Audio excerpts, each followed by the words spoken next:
दो नित्य विधीयताम, वेदों की बात पढ़िए, जगे हुए लोगों के वचन सुनिए और ये निश्चय करिए कि सुख जो है वो आपका अपना स्वरूप है।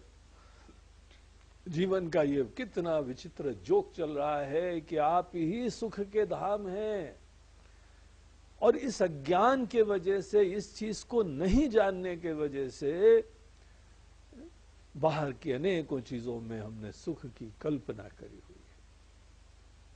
आनंद की मीमांसा में हम लोगों ने यही देखा था कि देखिए, जब जब आप बाहर के सुख की कल्पना करते हैं, किसी विषय को आप सोचते हैं कि बहुत आनंद मिलता है इस चीज से, फिर केवल वो विषय क्यों ना हो, व्यक्ति हो, अनुभूति हो, कुछ भी बाहर की चीज हो, जिस समय हम एक बार कल्पना कर लेते हैं, आपकी देखिए महिमा इससे पता लगती है। आपने किसी के ऊपर हाथ रख दिया कि भाई तुम बड़े महान हो, तुम बड़े सुंदर हो, तुम सुख के धाम हो, या आप उसको बल दे देते हैं, आप उसको समर्थ बना देते हैं, और उसके उपरांत वो हमको प्रिय लगता है। प्रिय कोई भी चीज स्वतः नहीं लगती है, आपकी दृष्टि के वजह से कोई चीज प्रिय होती है। और ये कितना अच्छा हो, दुनिया में सभी चीजें प्रिय हो जाए, लेकिन अभी आपको सब प्रिय नहीं लग रही है। इसी दुनिया के अंतर्गत कुछ गिनी चुनी चीजें ही हमको प्रिय लग रही हैं, तभी तो राग होता है, तभी तो उन चीजों के प्रति विशेष हमारे अंदर संबंध, अटैचमेंट होता है, उनकी ही कामना करते हैं। अन्यथा जो आता है बहुत ही अच्छा है, सभी प्रिय लगे आपको। जगे हुए लोगों को, प्रबुद्ध लोगों को तो सभी आनंद आता है। वो तो इतना दिव्य देखते हैं दुनिया को कि यहां तक कहते हैं ईशावास्यम इदम सर्वम, सब कुछ परमात्मा के द्वारा व्याप्त है, दिव्य है, डिवाइन है। तो जिस समय हम अपनी सच्चाई समझ जाएं, दुनिया की सच्चाई समझ जाएं, सत्य को आप देखने लगे, तो हर चीज सुंदर हो जाएगी। लेकिन आज तो हम सपने में, आज कल्पना में, आज न अपने आप को जान रहे न दुनिया को जान रहे। अपने बारे में यह धारणा है कि हम आनंद से विहीन हैं, और संसार के बारे में भव सुख है, ये संसारी चीजों के बारे में यह धारणा है कि यहीं से सुख मिलता है। इसीलिए तो किसी भी देश में देख लीजिए, अपने देश में हो जाए, शहरों में हो जाए, गांव में हो जाए, विदेशों में हो जाए, ये एक यूनिवर्सल मोह सा विद्यमान है। और हम यूनिवर्सल मोह इसलिए कह रहे हैं क्योंकि जीवन गुजर जाता है, आदमी प्यासा का प्यासा रहता है। 100 साल का जीवन कोई कम होता है, सतत जो है उसके अंदर समर्पित कर दिया, इसी धारणा से युक्त होकर जीवन को दांव पे लगा दिया, और अंततः भी पानी में मीन प्यासी। अभी भी जो है मछली पानी के अंदर रहते हुए भी प्यासी है। आप खुद आनंद स्वरूप हैं तो भी जीवन में आनंद से विहीन है। इसीलिए बहुत विचारणीय बात है। तो जिस समय बाहर का कोई सुख होता है, हम एक बार उसके ऊपर अध्यारोप करते हैं, कल्पना करते हैं, वो प्रिय वृत्ति हमको मिलती है।